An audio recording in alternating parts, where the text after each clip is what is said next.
간절히 소망합니다. 네, 우리 한번 기도하겠습니다. 하나님 감사합니다. 연약하고 부족한 저희들을 통하여서 하나님의 나라를 이루고자 하는 그 하나님의 뜻이 이루어지기를 간절히 소망합니다. 2000년간 수많은 사람들이 예수를 전하다가 핍박받고 또한 순교의 피를 통하여 또한 우리에게 복음이 증거되었듯이 하나님 우리의 현장 가운데 우리가 순교의 믿음을 가지고 우리의 현장을 살리며 그리스도의 사랑과 복음을 증거하며 살아갈 수 있는 우리 모든 엑시스얼틴들이 될 수 있도록 축복하여 주시옵소서. 감사합니다. 오늘 이 시간에도 주님께서 함께할 줄 믿사오며 예수 그리스도의 이름으로 간절히 기도합니다. 아멘. 네, 여러분 반갑습니다. 네, 오늘 우리 말씀을 한번 같이 한번 볼게요. 마가복음 11장 우리 15절에서 우리 19절의 말씀인데요. 제가 읽어드릴게요. 그들이 예루살렘에 들어가니라 예수께서 성전에 들어가사 성전 안에서 매매하는 자들을 내두시며 돈 바꾸는 자들의 손과 비둘기 파는 자들의 의자를 불러 엎으시며 아무나 물건을 가지고 성전 안으로 지나다님을 허락하지 아니하시고 이에 가르쳐 이르시되 기록된 바 내 집은 만민이 기도하는 집이라 칭함을 받으리라고 하지 아니하였느냐. 너희는 강도의 소굴을 만들었도다 하시매 대제사장들과 서기관들이 듣고 예수를 어떻게 죽일까 하고 꾀하니 이는 무리가 다 그의 교훈을 놀랍게 여김으로 그를 두려워하밀러라. 아멘. 예, 오늘 말씀의 제목은 죽어가는 교회를 살리는 제자였습니다. 제목이 좀 자극적일 수 있겠지만 죽어가는 교회라고 제가 얘기했어요. 오늘 이 본문은 여러분들이 잘 아시는 말씀처럼 예수님이 이제 십자가에 달려 죽으시기 위해서 예루살렘 성에 입성하시죠. 나귀를 타고. 그리고 이제 그때가 주일이잖아요. 주일날. 그래서 우리가 부활절 전에를 갑자기 까먹었네. 제사님 무슨 주일이라고 하죠 우리가? 갑자기 까먹었는데. 호산나 다윗의 자손이요. 종려주일입니다. 맞습니다. 종려주일. 그러니까 우리가 종려주일로 섬기는 날 예수님께서 예루살렘에 입성하시잖아요. 그리고 나서 이제 월요일, 화요일, 수요일, 목요일. 그리고 이제 목요일 날 밤에 이제 마가다라 공원에 최후의 만찬을 하시고 이제 금요일 새벽에 겟세마네 동산에서 기도하신 다음에 바로 새벽에 이제 잡혀가셔서 제가 알기로는 이제 우리나라 시간으로는 이제 오전 9시부터 오후 3시까지 예수님이 십자가에서 고통당하시고 오후 3시에 이제 사망하신 다음에 아리마대 사람 요셉의 그 무덤에 이제 안치가 됩니다. 그리고 잘 아시겠지만 토요일이 지나고 주일 성경에 보면 이제 안식 후 첫날이라고 나오는데 우리는 이제 주일이죠, 주일. 그래서 주일 새벽에 막달라 마리아가 이제 그 예수님의 그 무덤 앞에 가잖아요. 그래서 이제 무덤이 열려 있고 천사의 말을 듣고 제자들에게 가서 야 무덤이 열렸다 예수님 부활하셨다 하니까 성경에 보면 이제 베드로가 이제 뛰어가서 그거를 확인합니다. 어쨌든 이게 이제 예수님의 마지막 행적의 내용이죠. 근데 이제 그 십자가 지시기 전에 여러 가지 사건이 있었는데 그 중에 한 사건이 바로 오늘의 사건이에요. 우리가 알기로는 성전 정화의 사건입니다. 성전 정화. 여러분 우리가 이 구약 성경에 보면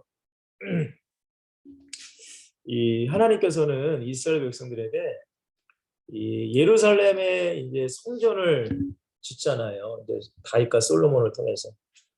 그러니까 명절 때가 되면 이스라엘의 많은 사람들이 이제 제사를 드리러 옵니다. 제사를. 그게 하나님의 명령이에요. 명령. 근데 이제 그 당시 옛날에는 다 자기가 제사진을 이제 양, 소, 염소 이런 걸 다 가지고 왔단 말이에요. 그러니까 여러분 예를 들어 보면 이스라엘 제가 지도를 잘 그릴 수는 없겠지만 뭐 대략적으로 위쪽이 이제 사마리아 지역이잖아요. 사마. 제가 그럼 이제 갈릴리가 있고 밑에 쪽에 이제 예루살렘이 있다고 제가 알고 있는데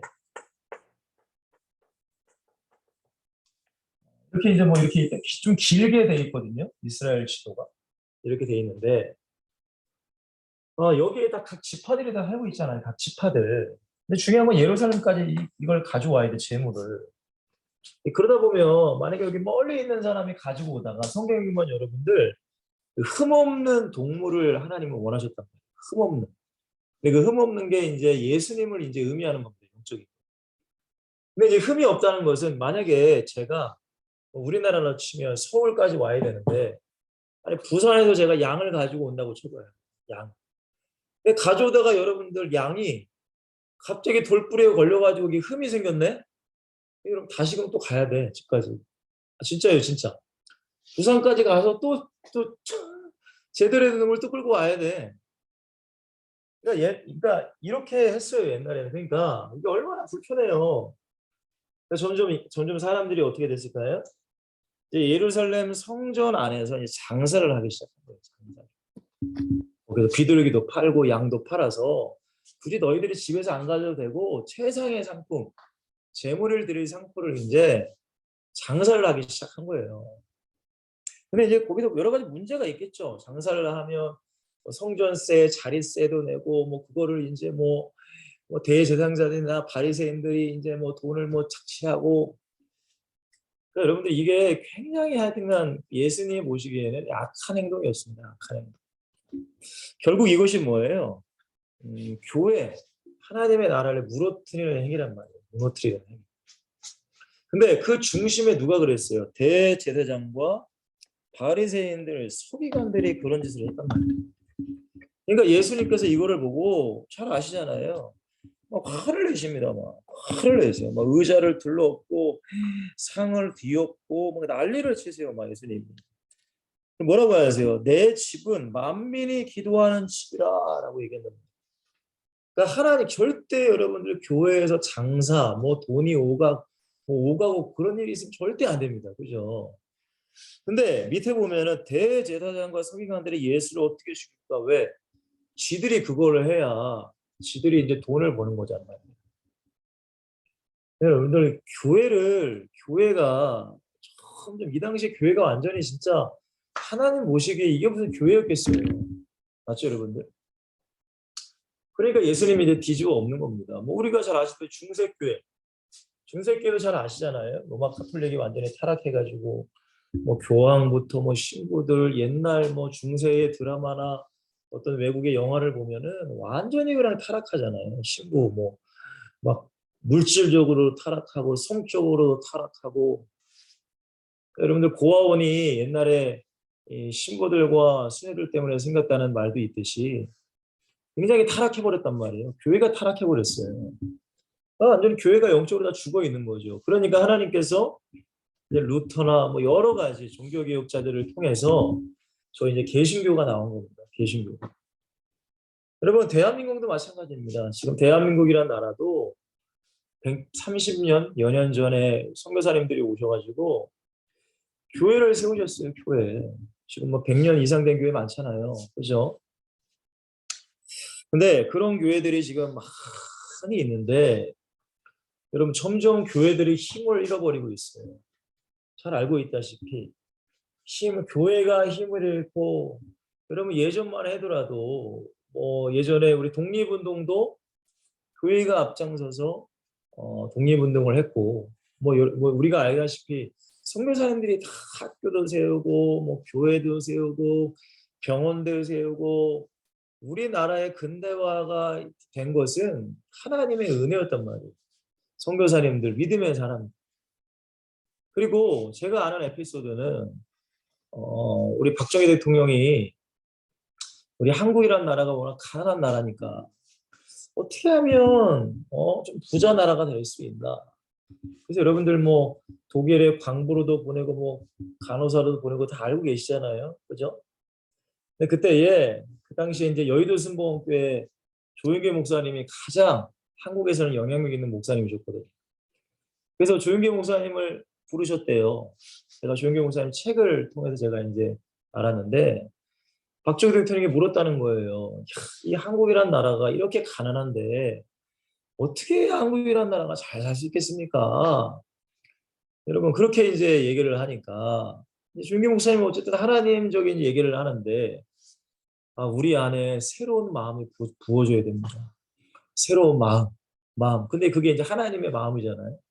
예수님도 증거하시고 그랬는데 우리 한국 사람들에게 진짜 할 수 있다는 새로운 마음, 이 마음이 부어져야 된다 하니까 새 마음 조금 그러면서 우리가 잘 알다시피 이제 새마을 운동으로 이제 이 명칭이 바뀌어가지고 각 농촌이나 이런 게 그 노래 잘 까먹었네. 하여튼간 노래가 있었어요. 새마을 운동 노래. 그런 노래를 통해서 많은 사람들에게 열심히 일하자. 그래가지고 한국이라는 나라가 그때부터 잘 살게 된 거다라고 제가 책을 통해 읽었는데, 근데 여러분들 어쨌든 하나님의 은혜로 잘 살게 됐어 우리 한국이. 여러분 제가 방금까지도 이제 아프가니스탄 말씀을 증거했는데, 여러분 아프가니스탄은 어떻게 이제 탈레반이 지금 정권을 장악해서 그 미국 사람들이랑 함께했던 사람들, 아프가니스탄 사람들, 그리고 이제 이 자유민주주의 국가 뭐 이런 나라와 협력했던 사람들을 탈레반이 다 죽이려고 했대요.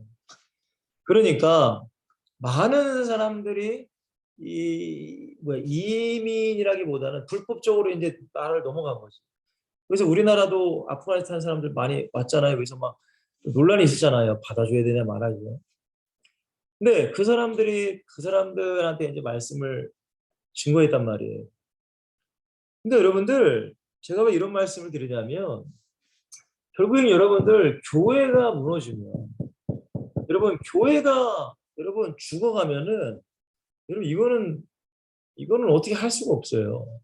제가 이 아프가니스탄 통역하시는 목사님이 파키스탄 목사님이신데 그분도 그러시더라고요. 저희 교회도 이제 지난주에 이 파키스탄에 좀 이렇게 순교하는 영상 때문에 저희 교회 유튜브가 지금 멈춰가지고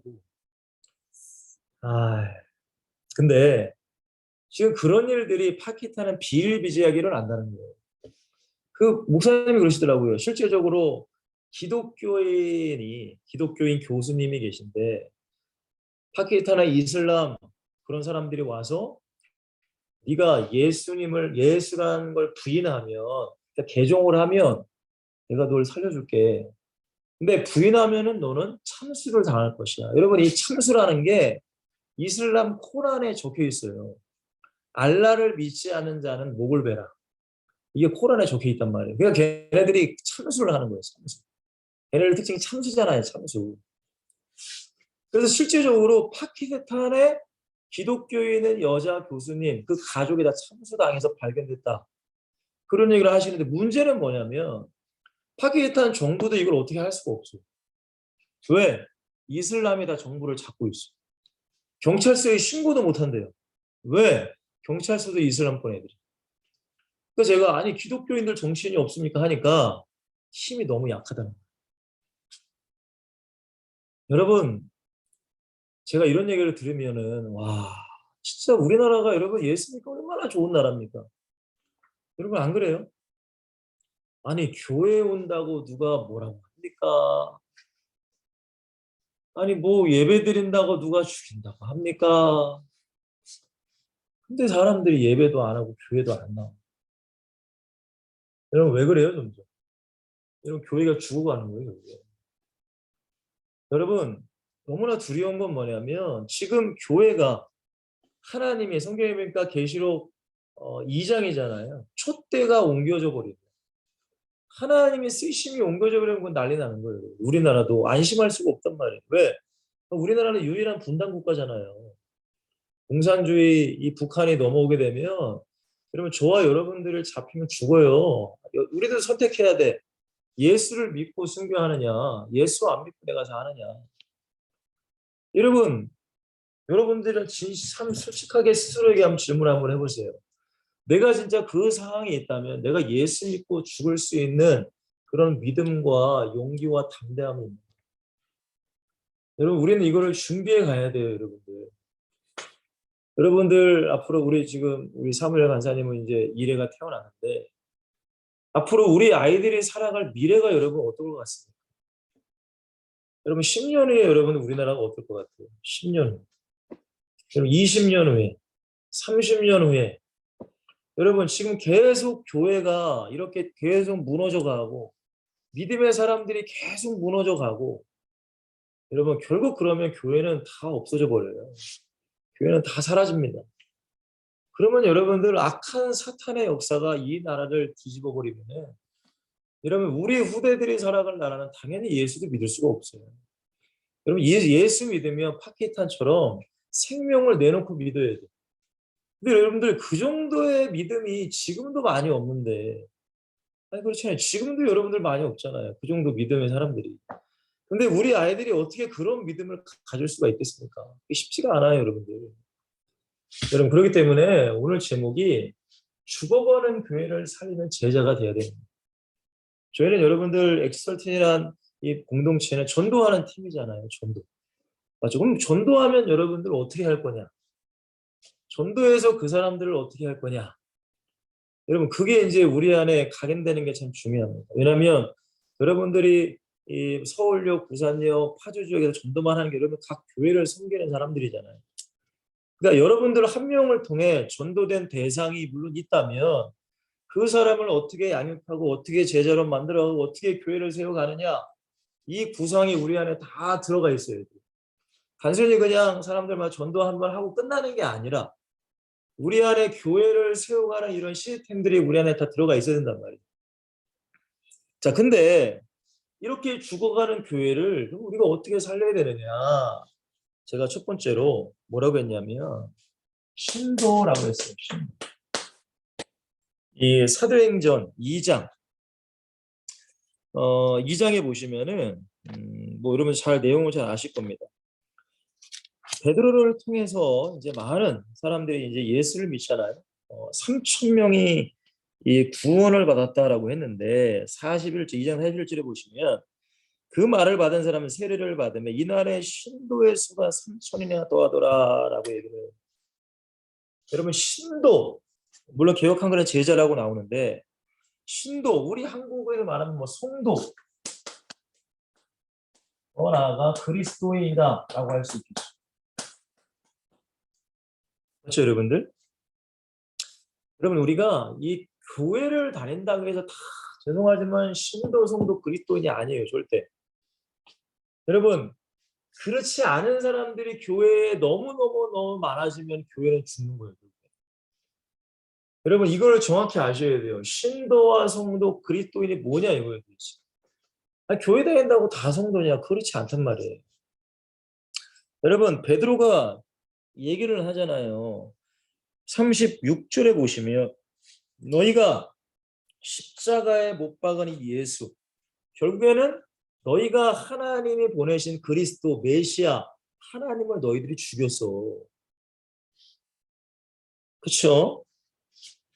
그러니까 여러분 이 말을 듣고 어떻게 했어요, 여러분들? 마음에 찔렸단 말이에요.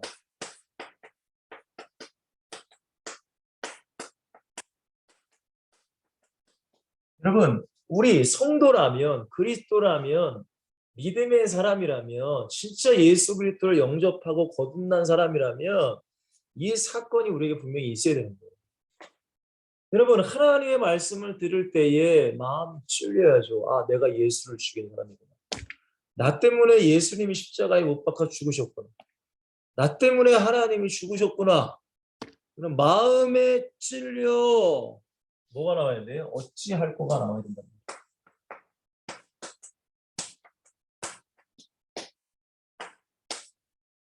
여러분 교회 다니지만 이러한 사건이 없으면은 생각을 해봐야 됩니다. 우리 안에.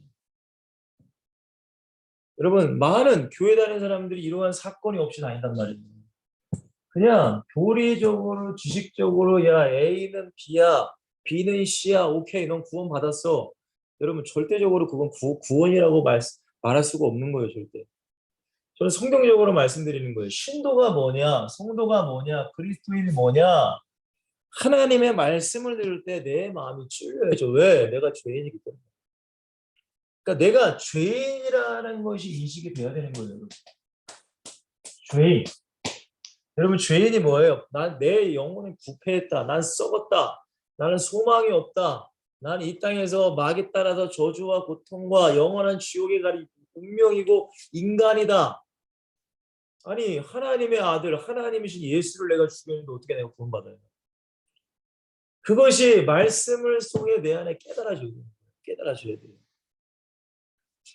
여러분 그러니까 베드로가 뭐라고 합니까? 바로 뭐라고 해요? 38절 베드로가 너희가 뭐하라? 회개해야죠. 여러분 회개의 역사가 우리 안에 있으셔야 돼요. 회개 진짜. 이게 여러분 너무너무 중요한 거예요. 너무너무. 여러분 교회를 다녀도 회개를 몰라. 여러분 우리는 매일매일 회개하며 살아야 돼요. 매일매일. 회개 안 하는 사람은 예수님의 십자가의 보혈과 아무 상관이 없는 사람이란 말이에요. 여러분 이단 중에 옛날에 영지주의나 구원파 사람들은 야 너 영혼이 구원받았으니까 회개 안 해도 된다고 한단 말이에요. 그건 여러분 말도 안 되는 겁니다. 여러분 사실적으로 생각해 보세요. 아니 저도 목사 여러분들 하나님 믿잖아요. 우리도 죄를 짓습니다. 맞죠 여러분들? 아니 죄가 여러분들 별거예요? 아니 우상 숭배가 별거예요? 아니 그럼 비나이다 안 하면 여러분들 우상 숭배 안 하는 건가요? 내 마음에 하나님보다 더 좋아하는 게 우상 숭배예요. 여러분 하나님은 왕 중의 왕, 킹이라고 왕이란 말이에요. 여러분 왕의 명령은 여러분 무조건 순종해야 돼. 근데 우리가 왕을 얼마나 우습게 여기느냐.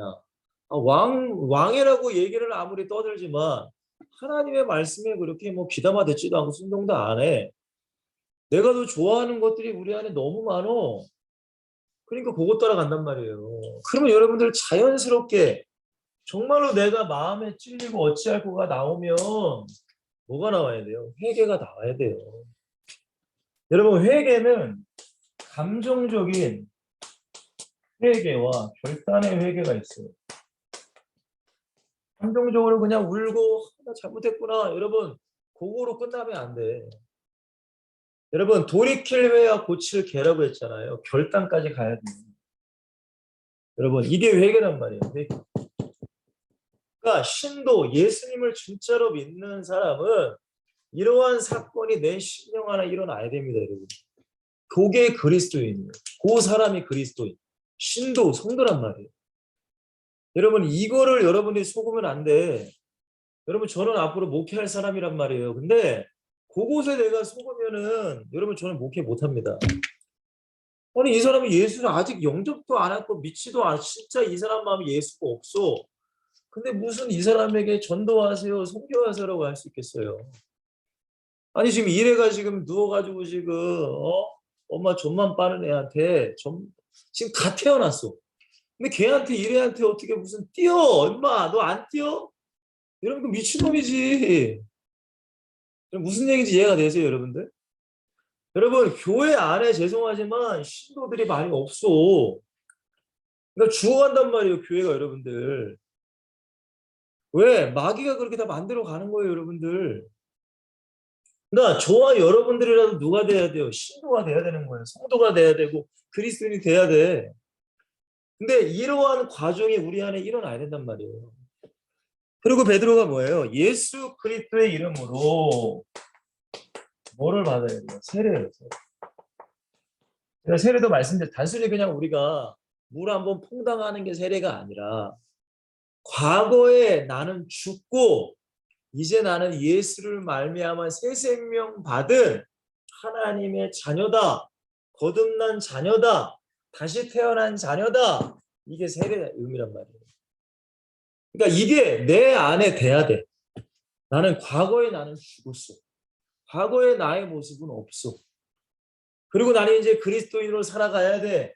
하나님의 자녀답게 살아가야 돼. 여러분 성경에 보면 예수 그리스도를 믿는 사람은 범죄할 수 없다라는 말씀이 있습니다. 근데 그것이 죄를 안 짓는다라는 얘기가 아니에요. 아니 여러분 저부터도 죄를 짓는데 뭘. 근데 그 말은 뭐냐면 죄는 짓지만 죄 속에서 허우적거리고 잊지는 못한다라는 뜻이란 말이에요. 이걸 잘 이해하셔야 돼요. 여러분, 우리도 죄를 져요. 맞죠? 누구를 미워할 수도 있어요. 어떤 음란한 마음을 품을 수도 있어요. 그러나 중요한 건 이 미움이 계속 나를 점령해 들어오지는 않는다는 거예요. 왜? 성령이 내 안에 가르쳐주고 인도해주고 이건 죄야 라고 내 마음을 찌를 때 내가 뭐예요? 회개하는 거예요. 회개. 그러면 내가 계속 죄 속에 풍덩풍덩 허우적거리지는 못했다는 거란 말이에요. 죄를 안 질 수는 없죠. 우리도 인간인지라. 근데 그리스도인이라면 진짜 예수님의 십자가의 보혈의 은혜를 가지고 회개의 은혜를 가지고 사는 사람은 죄 속에서 허우적거리거나 이게 이렇게 사는 게 좋구나 이렇게는 못 산다라는 뜻이란 말이에요. 근데 여러분들 그리스도인이라고 하면서 죄 속에 그냥 살아, 죄 속에 파묻혀 살아. 여러분, 그 사람이 진짜 그리스도이냐 라고 여러분들 질문을 해봐야 되는 거예요. 여러분, 이게 굉장히 무서운 얘기입니다. 여러분, 사탄은 우리 한국은 여러분들 편안함으로 공격해요. 여러분, 진짜 제가 말씀드린 파키스탄, 아프가니스탄, 북한 이런 사람들은 당장 보여지는 사느냐 죽느냐를 공격해. 두려움. 근데 우리는 그런 두려움은 없어. 근데 뭐가 있어요? 사탄이 어떻게 공격해요? 편안함으로 공격한단 말이에요. 물질로 공격한단 말이에요. 그것이 죄가 아닌 것처럼 포장해서 우리에게 다가온단 말이에요. 그러니까 인간들이 더 잘 속는 거야. 여러분, 솔직히 북한이나 파키스탄이나 아프가니스탄은 예수 믿으면 죽는데 바로 믿음이 드러나는 거 아닙니까? 여러분, 세례라는 것은 이전의 과거에 나는 죽었다. 내가 이제 새로운 생명을 얻었다. 여러분, 이 고백이 바로 세례의 고백이란 말이에요. 여러분, 이럴 때에 베드로가 뭐라고 해요? 죄 사함이 있다. 여러분, 죄 사함이 뭡니까? 은혜잖아요. 여러분, 구원이잖아요. 여러분, 예수 그리스도의 피잖아요. 피. 여러분, 이게 은혜 받은 자란 말이에요. 이게 신도요, 성도요, 그리스도인이에요. 여러분, 이 은혜가 얼마나 가면 죄 사함을 받았다. 여러분, 이 은혜가 얼마나 큽니까? 여러분, 구원을 받았다. 이 은혜가 얼마나 크냐 이거예요. 여러분, 예수가 십자가에 흘리신 그 보배로운 피가 얼마나 내한테 귀하냐 이거예요. 여러분, 이거를 알고 믿고 살아가는 자가 그리스도인 신도예요, 여러분. 여러분, 이 자에게 누가 함께 하세요? 성령의 선물이 임한다라고 얘기해요. 여러분, 이게 누구라고요? 신도, 성도, 그리스도인이에요.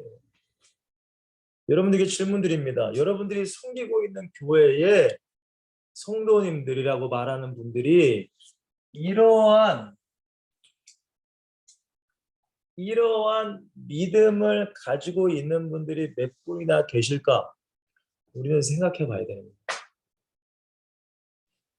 여러분, 이런 분들이 적어지면 적어질수록 영적으로 보면 하나님의 사는 마귀의 사람들이 교회에 모이면 모일수록 여러분 교회는 죽어가는 겁니다. 그러니까 우리가 깨어서 그 영혼들을 하나님께로 인도해야 되는 게 사명인 거예요. 우리. 무슨 말인지 이해가 되시죠, 여러분들? 여러분, 그렇지 않으면 결국 교회는 죽어갑니다. 여러분. 여러분 보세요. 아니, 예수님께서 그 매매하는 그 성전에 사람들을 다 내쫓으니까 대제사장과 서기관들이 예수님을 죽이려고 했다고 한단 말이에요. 여러분, 이렇게 우리가 설교를 하고 말씀을 증거하면 여러분 거부감이 일어난 사람들이 엄청나게 많어. 그러면 여러분 손가락질하고 뭐라고 하죠. 당연한 거예요, 여러분들. 사탄이 그렇게 역사한단 말이에요. 여러분, 사도행전 2장 쫙 읽어보시면 이런 사람들이 어떻게 돼요? 여러분, 이렇게 31절이면 3,000명이 됐다. 42절, 그들이 사도의 가르침을 받아 서로 교제하고 떡을 떼며 오로지 뭐하기를? 기도하기를 힘썼다라고 성경은 얘기한단 말이에요. 여러분, 이 사람들이 누구라고요? 신도와 성도와 그리스도인이라는 거예요. 이 사람들, 여러분, 이 사람 이렇게 은혜받지 못하고 이러한 믿음이 없는 사람들은 아직 죄송하지만 신도라고 할 수 없단 말이에요. 근데 너무나 안타까운 거는 뭐 교회만 앉아있으면 다 신도죠. 뭐 그렇게 얘기할 수밖에 없으니까. 그러니까 교회가 어떻게 해야 돼요? 점점 진짜 그리스도인을 찾아볼 수 없고 그리스도인의 모델이 없어. 그러니까 젊은 후대들도 다 무너져 가는 거예요. 왜? 진짜 예수 믿는 게 뭔지를 보여주는 사람이 없잖아요, 많이. 아니, 그렇잖아요. 아니, 진짜 예수님을 믿는 사람, 그래야 내가 따라가는데, 그렇지가 않아. 왜? 이런 사람들이 많이 없으니까. 자, 근데 더 이제 기가 막힌 건 뭐냐면, 두 번째. 제가 여러분들 집사라고 했는데, 이렇게 말하면 이제 안수 집사님이죠. 안수 집사님이죠. 여러분 보세요. 이제 잘 들으셔야 됩니다, 여러분들. 이러한 사람이 그리스도인이고 성도고 신도야. 근데 여러분들 교회가 초대교회 때 우리 12명의 사도로는 여러분 3,000명이 교회에 나왔다니까 신도가 됐으니까 또 그 위에는 바디로가 또 설교하니까 5,000명이 이제 신도가 됐다고 하잖아요. 그러면 여러분 예루살렘 교회가 8,000명이에요. 8,000명. 여러분 8,000명을 12명의 사도가 사역을 할 수가 없잖아요. 그러니까 누굴 세워요? 6명의 죄송해요. 7명의 집사를 세웁니다. 집사. 그러니까 그 집사는 여러분들 엄밀히 말하면 지금 한국에서 얘기하는 서리 집사와는 다른 거예요. 여러분. 이걸 여러분 분명히 아셔야 돼요. 안수 집사는 기름 부음 받은 집사를 말하는 거예요. 근데 서리 집사는 그냥 1년직이에요. 1년직. 제가 말씀드렸듯이 이 서리 집사가 거의 안수 집사급으로 생각을 하니까 사람은 그냥 무조건 서리 집사가 되면은 죽는 그날까지 집사예요. 그런데 그거는 성경적이지 않아요. 서리 집사 자체도 사실은 없어요. 근데 이 안수 집사님들을 사도행전 6장에 보면 3절과 5절에 보면 세워요. 근데 왜 세워요? 누구를 돕는 자로? 목자를 돕는 동역자로 세운단 말이에요. 맞죠, 여러분들? 근데 이분들의 특징이 뭐냐? 8,000명 가운데서 물론 더 많을 수도 있는데 8,000명 가운데서 7명을 뽑았는데 그 7명의 특징이 뭐라고 해요? 성령 충만한 자예요. 이런 믿음 충만한 자라고. 지혜가 충만하다라고.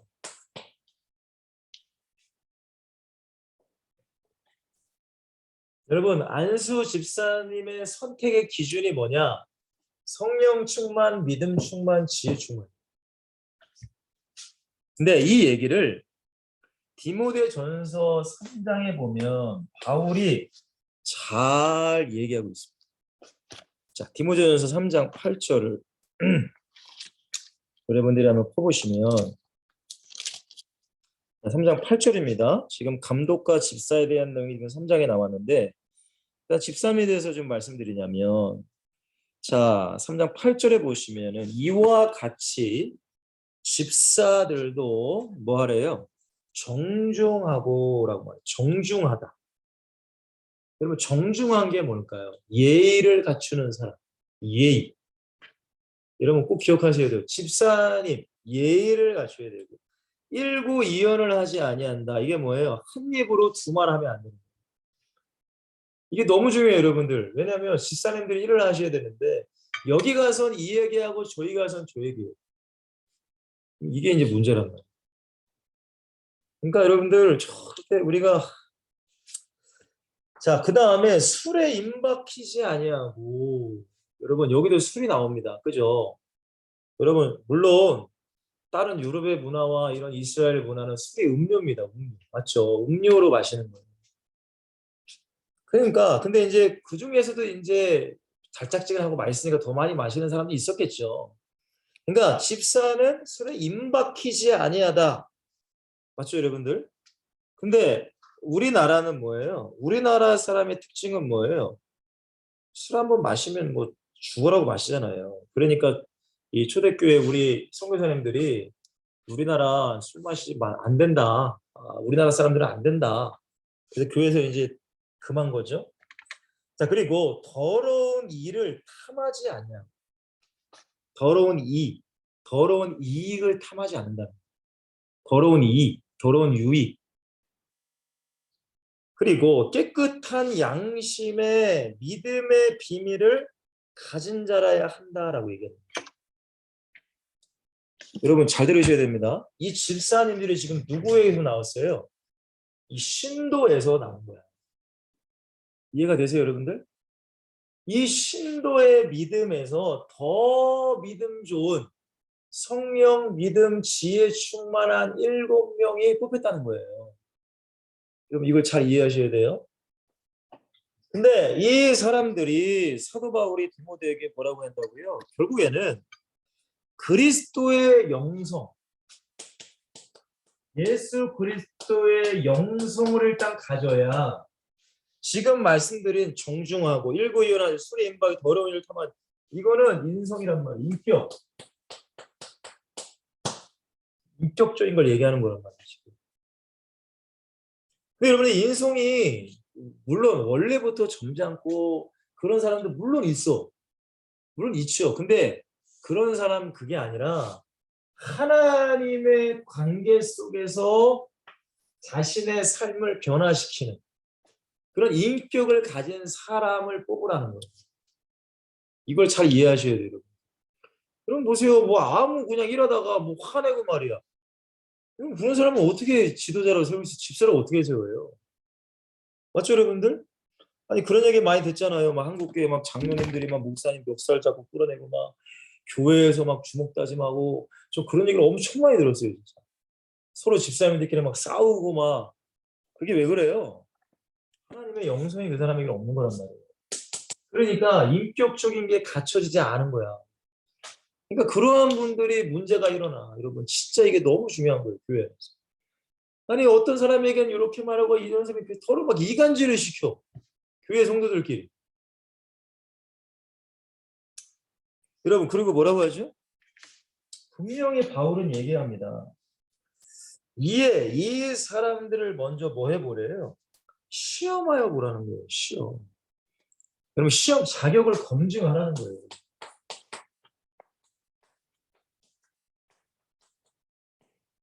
그래서 책망할 것이 없으면 집사의 직분을 맡겨라라고 바울이 디모데에게 얘기를 합니다. 근데 이것도 논란이 많죠, 여러분들. 원래 큰 교회 같은 경우는 여러분들 집사님이나 뭐 안수이사님이나 뭐 권사님, 장로님 후보를 이제 올려요. 근데 그 후보를 하는 것도 주일 성수에 대한 거 다 보고 수요예배, 금요예배, 새벽예배, 11조와 헌금을 다 본 다음에 그 다음에 안수집사 후보, 장로 후보, 권사 후보가 올라간단 말이에요. 큰 교회는 그래요. 그리고 나서 후보를 올렸다고 해서 땡이 아니야. 후보 검증의 시간이 있어요. 그게 6개월이든 1년이거든요. 그리고 그분이 어떻게 교회에서 여러분 보세요. 여러분 집사, 장로, 권사는 교회 일꾼이에요. 일꾼. 그냥 교회 와서 으름장 놓고 너 이거 해 저거 해 시키는 사람이 아니에요. 여러분들. 집사, 장로 나이 많고 적고 상관없어. 교회에서 일해야 돼. 차량 봉사를 하시든 청소를 하시든 교사를 하든 뭐든 해야 돼. 그것이 중직이란 말이에요. 근데 교회에서 아무 일도 안 해. 그냥 으름장만 나. 그 사람은 성도들이 보고 이 사람은 장로감이 안 되겠지. 떨어뜨린단 말이에요. 무슨 말인지 이해가 되시죠, 여러분들? 그러니까 자격 검증이 필요한데 문제는 한국 교회에서 그렇게 하면은 만약에 떨어져 그럼 그분이 나가거든. 창피하니까 나가. 여러분 그러니까 못하는 거예요, 사실. 근데 바울은 성경적으로 분명히 시험하여 보라고 했어. 왜? 만약에 그 사람이 되는 것이 안 되는 것보다 더 교회에 문제가 일으켜버리면 안 되잖아요, 여러분. 그러니까 여러분들 이 눈이 우리에게 열려야 돼요, 결국에는. 우리에게. 저도 앞으로 목회자를 하기 때문에 저는 이 눈을 가지고 좀 기도하고 사명을 감당하려고 한단 말이에요. 그러니까 어떤 사람을 세울 때 누구를 세워야 되는가?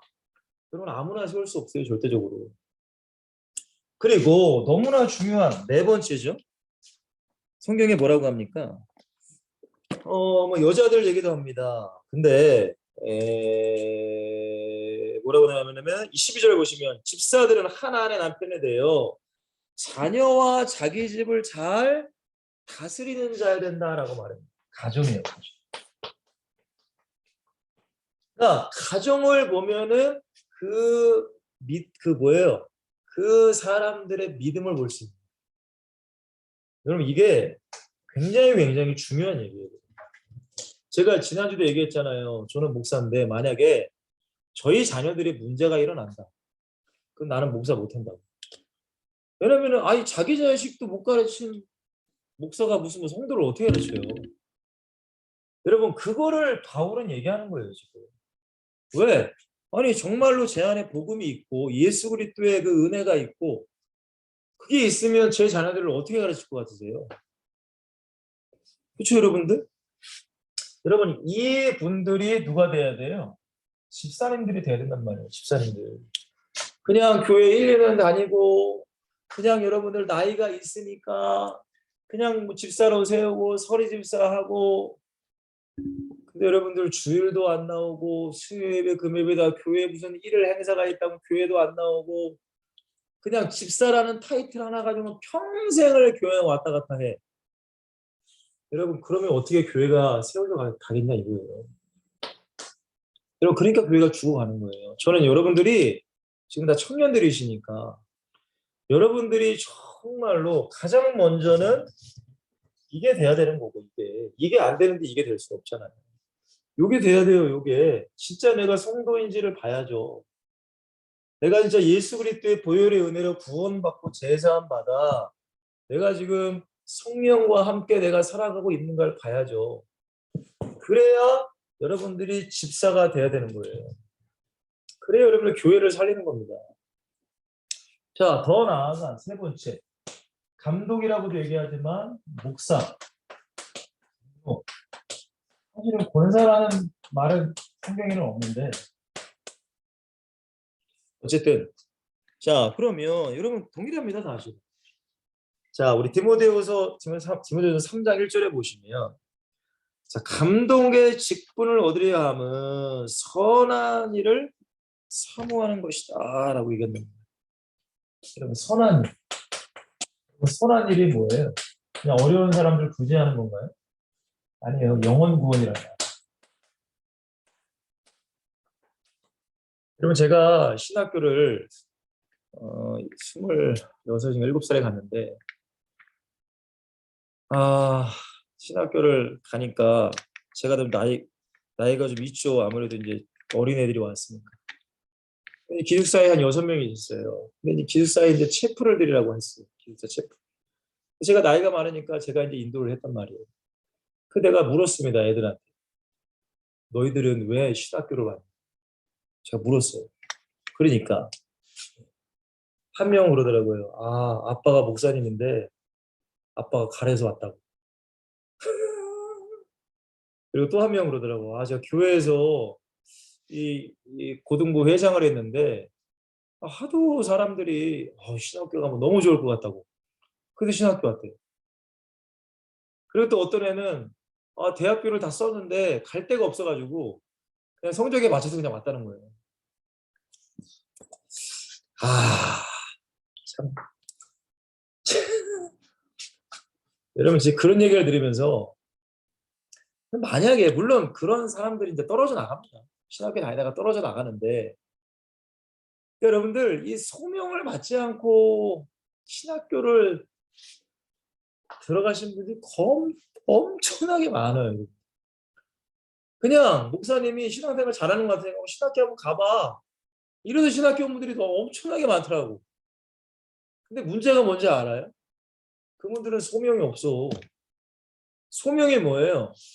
하나님의 언약 말씀을 죽는 그날까지 붙잡고 갈 힘이 없다는 거예요. 아니 여러분 사역하다 보면 여러분 영혼들이 내 마음대로 안 돼. 말 진짜 안 들어요. 그러면 그 영혼들이 힘들다고 때려치면은 그거는 소명이 아니지. 그렇죠, 여러분들? 그러니까 죄송한 얘기지만 목사님들 중에서도 이런 소명이 없는 분들이 너무 많아요. 여러분 신학교는 많죠. 졸업생들도 많어. 근데 여러분들 솔직하게 얘기해서 아니 내가 소명이 있으면 어딜 가든 내가 사역을 하고 목회를 해야 될 거 아니에요. 근데 다 따집니다. 어느 교회가 사례비를 더 많이 주냐. 어느 교회가 복지가 더 좋느냐. 어느 교회가 무슨 목사님 뭐예요? 사택을 주고 공짜로 주고 뭐 한 달에 무슨 뭐 책값을 얼마나 주고 무슨 뭐 휴가를 얼마나 보내주고 여러분 그런 거 따지고 교회를 선택하는 분들이 많단 말이에요. 여러분 그러니까 어때요? 시골 교회는 목사님이 안 계셔. 여러분 시골 교회는 목사님이 안 계시니까 그냥 그 교회 할아버지 할머니 장로님이 그냥 설교도 하시고 그냥 그렇게 교회를 이끄시는 분이 지금 한국에 굉장히 많대요. 왜 시골 교회 안 가? 먹고 살기도 힘든데 거기 누가 가겠습니까? 여러분 목사로서 소명도 받지 않은 사람들이 신학교를 나오고 그냥 무조건 대형 교회, 무조건 복지가 좋고 무조건 돈 많이 받는데 여러분 영혼권이랑 아무 상관이 없어요.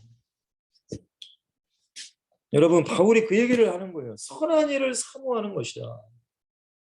그리고 뭐라고 해요? 감독은 책망할 것이 없어야 된대. 이게 여러분들 목사님뿐만 아니라 장로님, 권사님 다 마찬가지예요. 사실. 뭐라고 해요? 한 아내의 남편이 되며 절제하며 신중하며 단정하며 나그네를 대접하며 가르치기를 잘하며 술을 즐기지 아니하며 구타하지 아니하며 오직 관용하며 다투지 아니하며 돈을 모하지 않는 자, 사랑하지 않는 자가 되어야 된다라고 얘기한단 말이에요. 이것도 똑같아요. 그리스도의 영성을 가져야만 이게 내 안에 인격적으로 나타나는 거라는 거예요. 여러분 이거는 하나님이 내 안에 충만하지 않으면 불가능한 거예요. 맞죠 여러분들?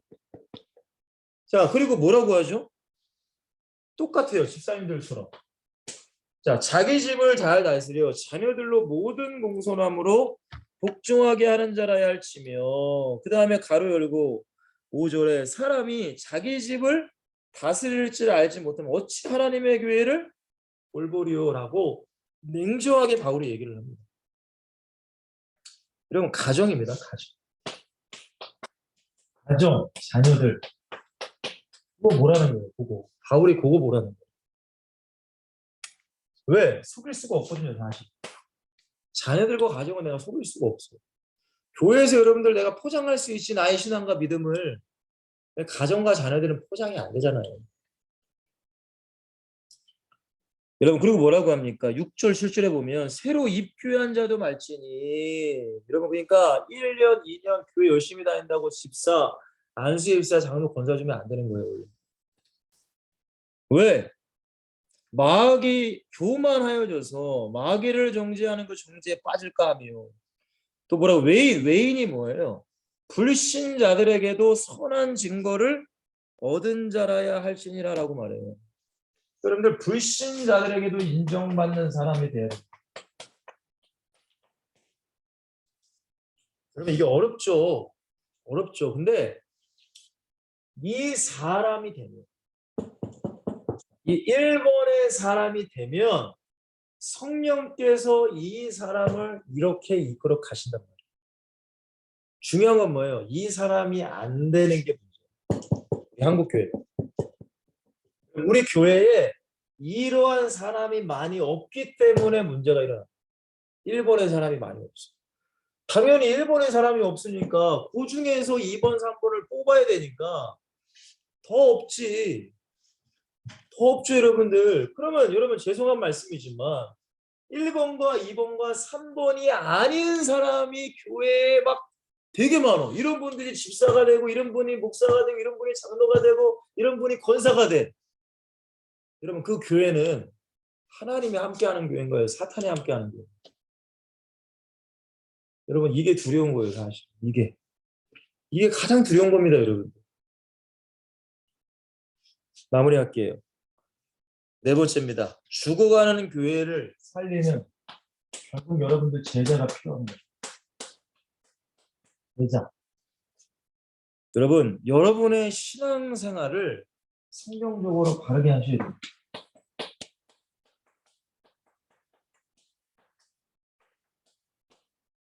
여러분, 저는 예수님을 만났어요. 맞죠? 저는 예수님을 만난 사람입니다. 근데 여러분들, 예수님을 만난 사람, 여러분 예수님을 만났다고 하더라도 그 예수님을 얼마나 뜨겁게 만나느냐에 따라서의 신앙도 다 차이가 있습니다. 이거는 여러분들이 예수님을 만난 사람은 알 수 있어요. 여러분들 신앙이라는 게 다 다르죠. 맞죠? 근데 예수님을 만난 사람은 예수님을 만난 사람을 알아볼 수 있단 말이에요. 이거는 죄송하지만 영적인 얘기예요. 그러니까 여러분 보세요. 제가 여러분들이 뭐 찬양 인도를 하든 뭐를 하든 여기 이제 수련회도 이제 찬양 인도를 하고 우리 저희 교회는 이제 수련회를 하니까 그러면 그 사람의 찬양을 하는 모습, 찬양의 멘트, 그 사람에게 뿜어져 나오는 그런 어떤 영적인 힘을 저는 알 수 있단 말이에요. 저는 그걸 알아요. 그러니까 영적인 목사님들 이건 볼 수 있어요, 이거를. 그러니까 아무나 세우지 않는 거란 말이에요. 그럼 이게 보이는데 어떻게? 그러니까 보인다고 눈으로 막 보이는 게 아니라 영과 영이 알 수 있다는 거란 말이에요. 그러니까 저는 여러분들 뭐 그런 목사님들 설교를 들어보면 이분이 얼마나 영적이신 분이고 얼마나 진짜 예수에 충만하신 분인가를 알 수 있어요. 그러니까 내가 아는 게 아니야. 성령께서 알게 하시는 거란 말이에요. 여러분 제가 왜 이 말씀을 드리냐면 결국에는 신앙생활을 내가 어떻게 하느냐도 내가 얼마나 예수님을 뜨겁게 만났고 내가 예수님과 지금 내가 얼마나 교제하고 있느냐에 따라 나의 신앙생활이 달라지는 거예요. 제가 말씀드렸잖아요. 여러분 경외함이라고 말씀드렸잖아요. 경외. 하나님을 경외하셔야 돼요. 경외. 하나님을 두려워하고 존중해 드려야 되는 거예요. 여러분 하나님은 왕이십니다. 예수 그리스도는 왕이세요. 여러분 만약에 왕이 우리 집 앞에 문으로 들어온다. 여러분 우리가 왕 밑에 있는 신하라면 우리의 반응은 어떻게 해야 돼요? 그냥 고개 딱 쳐들고 왕이 들어오는데 팔짱 끼고 너 들어왔냐 이래야 됩니까? 그럼 그건 불가능한 거예요. 왕이다. 여러분 그러면 다른 말 할 거 무조건 납작 엎드리고 고개를 푹 숙여야 돼요. 내가 고개를 숙여야 되는 말에는 이런 생각도 필요 없어. 내가 엎드려야 되는 엎드려야 말하는 이런 생각 무조건 왕이야. 그럼 내 존재가 왕 앞에 엎드려야 된단 말이에요. 그럼 우리의 왕은 누구예요? 하나님이시란 말이에요. 예수 그리스도시란 말이에요. 예수 그리스도의 말씀이 나한테 그렇게 권위가 있어야 돼요. 근데 내가 예수 그리스도의 말씀을 우습게 여겨. 그거는 여러분 죄송하지만 예수님을 내가 왕으로 생각하지 않는 거예요. 여러분 이게 바로 우리의 하나님을 생각하는 경외함이란 말이에요.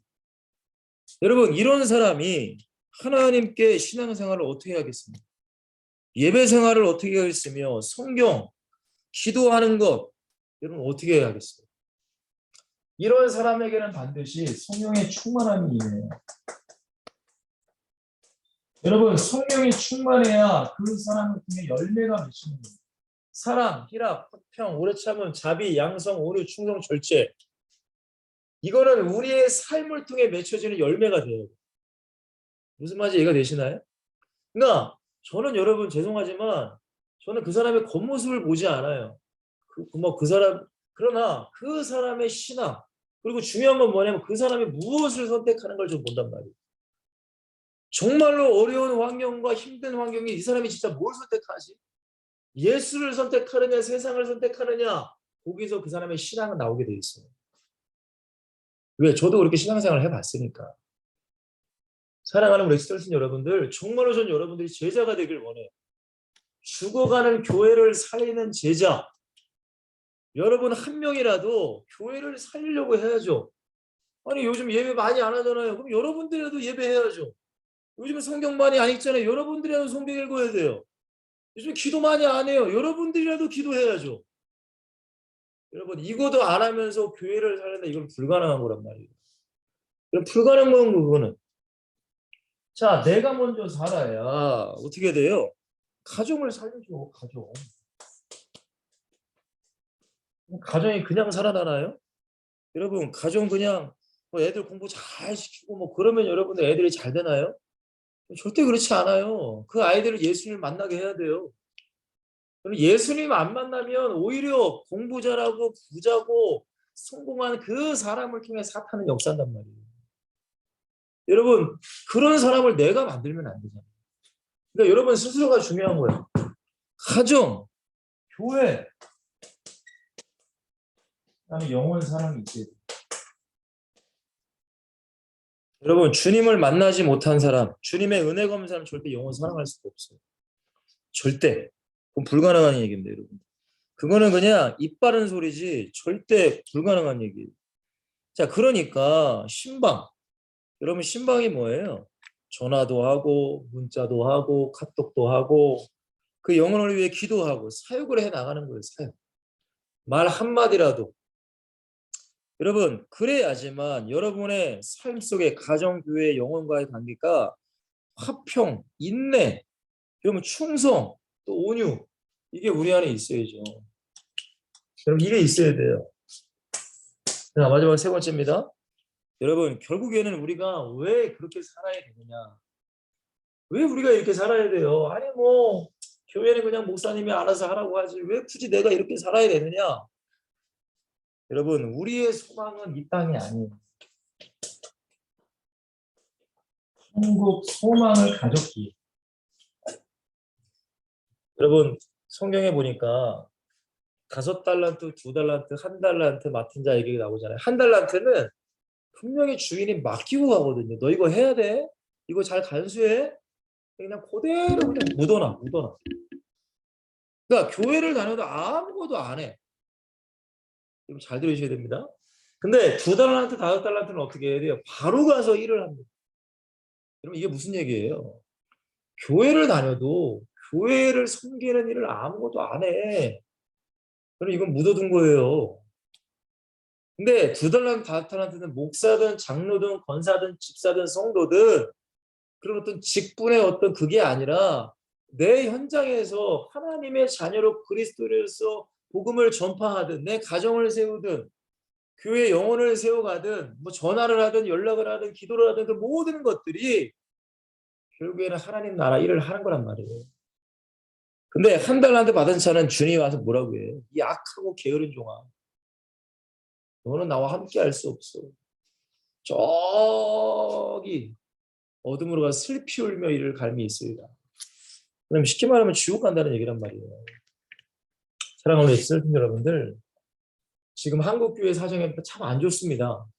제가 이 뭐예요? 기독교 채널, 뭐 국동방송도 라디오도 듣고 가끔가다 뭐 CGN TV, 온누리 교회에서 하는 뭐 여러 가지 이런 것도 제가 구독해서 보고 있는데, 근데 이제 문제는 뭐냐면 여러분 이 죽어가는 교회를 살리는 방법들을 다 그냥 어떤 이 그러니까 성경적인 것으로 찾는 게 아니라 어떤 프로그램적인 것만 찾는 것들을 많이 제시를 하는 게 좀 너무 안타까워요. 여러분 성경적으로 사람이 변화가 된다는 건 결국엔 딱 하나예요. 성령으로 가능하잖아요. 성령. 성령의 능력이 돼야 돼요. 성령의 능력이 우리 안에 없으면 우리는 껍데기밖에 안 된단 말이에요. 사실은. 근데 지금 한국 교회에 똑똑하다고 하는 사람들이 무슨 신학교 교수들, 박사들이 나와서 얘기하는 게 뭐냐면 뭐 MZ 애들 뭐 어떻게 뭐 하고 뭐 얘네들을 뭐 어떻게 하고 뭐 어쨌든 세상적인 프로그램적으로 접근을 하려고. 여러분 그렇게 해서 안 되잖아요, 여러분들. 그렇게는 불가능해. 왜?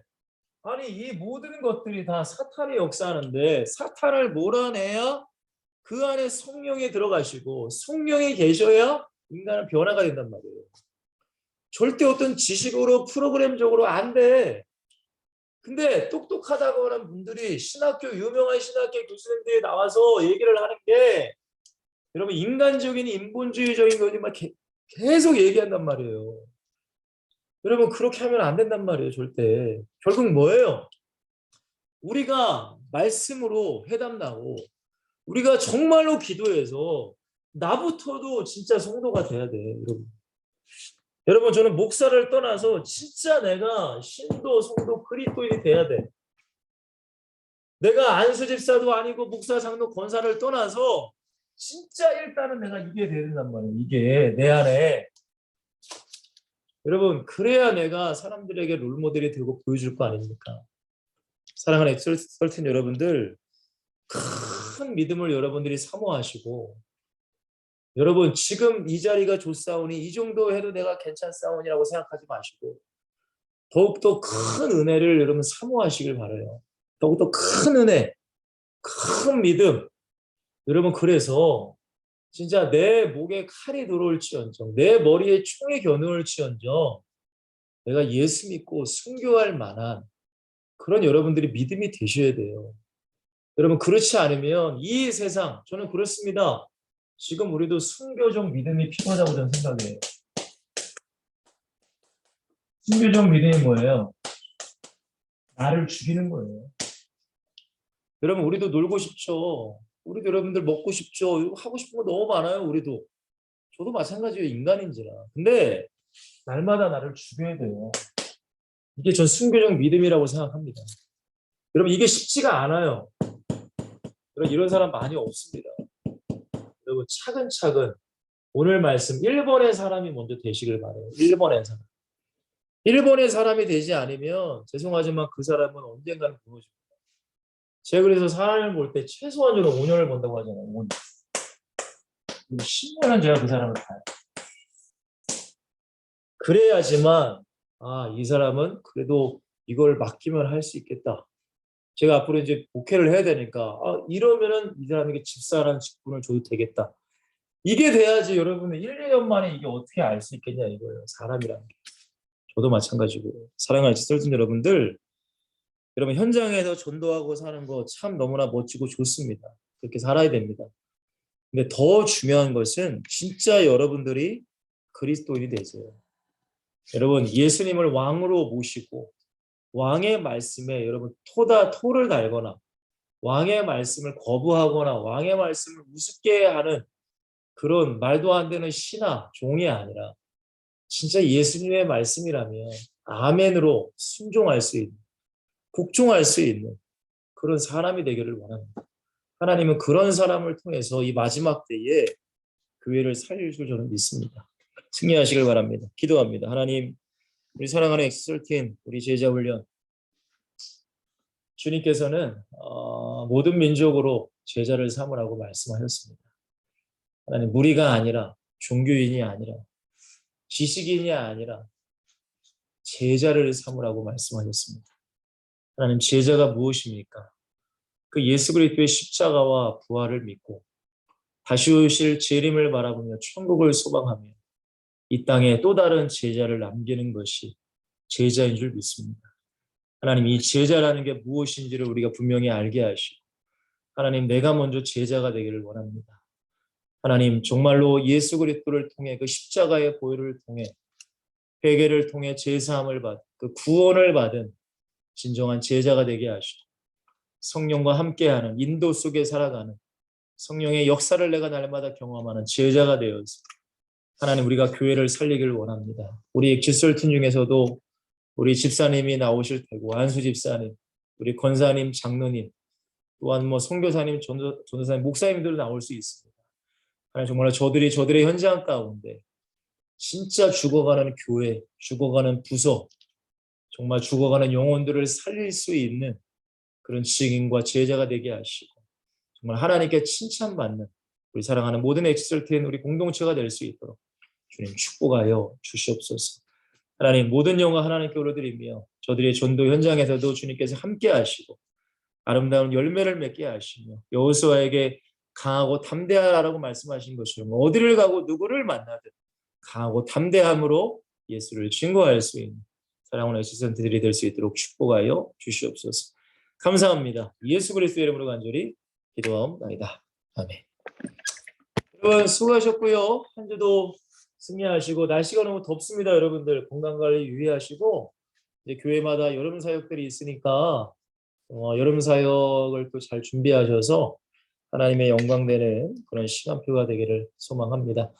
다음 주에 뵐게요. 기도할게요.